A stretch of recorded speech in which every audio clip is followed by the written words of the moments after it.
কখনো খেয়াল করেছেন আপনার কম্পিউটারের পোর্টগুলো বিভিন্ন রঙের হয়ে থাকে? কোনোটা নীল, কোনোটা কালো, আবার কোনোটা লাল রঙের হয়ে থাকে। এটা কি কেবল সাজসজ্জা? একদমই না। ভুল পোর্টে ভুল ডিভাইস কানেক্ট করলে আপনার হার্ড ড্রাইভ কিংবা পেন ড্রাইভের গতি কচ্ছপের মতো স্লো হয়ে যেতে পারে।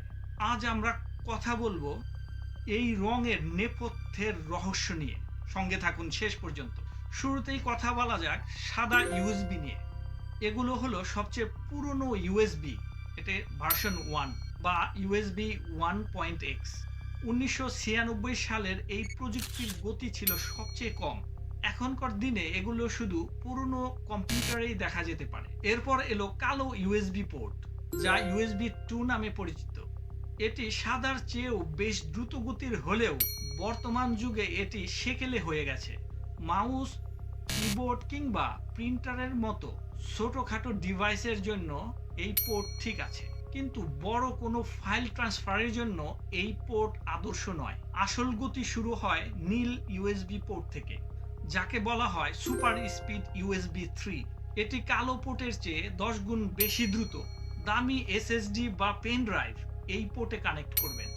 এর চেয়েও এক ধাপ এগিয়ে আছে ফিরোজা বা টিল কালারের পোর্ট। এটি ইউএসবি 3.1। এর ডেটা ট্রান্সফার ক্ষমতা নীল পোর্টের চেয়েও ডাবল।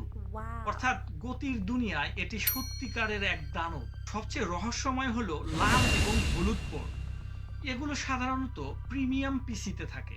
লাল পোর্টের স্পিড 10 থেকে 20 জিবিপিএস পর্যন্ত হতে পারে।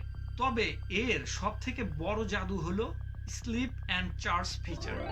আপনার পিসি বা ল্যাপটপ যদি পুরোপুরি বন্ধ থাকে, তবুও এই লাল কিংবা হলুদ পোর্ট থেকে আপনি আপনার ফোন কিংবা পাওয়ার ব্যাংক চার্জ দিতে পারবেন।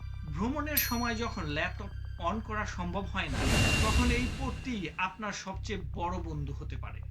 তবে একটা কথা মনে রাখবেন, এই রং কিন্তু কোনো আন্তর্জাতিক বাধ্যবাধকতা নয়। অনেক কোম্পানি স্রেফ ডিজাইনের জন্য সব পোর্ট একই রঙের রাখে। তাই সব থেকে নিরাপদ উপায় হলো পোর্টের পাশে থাকা এসএস বা সুপার স্পিড লোগো দেখে নেওয়া। আপনার পিসিতে কোন রঙের পোর্ট সবচেয়ে বেশি?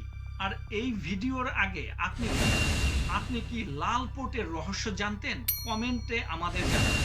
আর প্রযুক্তির এই গোপন তথ্যগুলো আপনার বন্ধুদেরকে জানাতে ভিডিওটি শেয়ার করুন।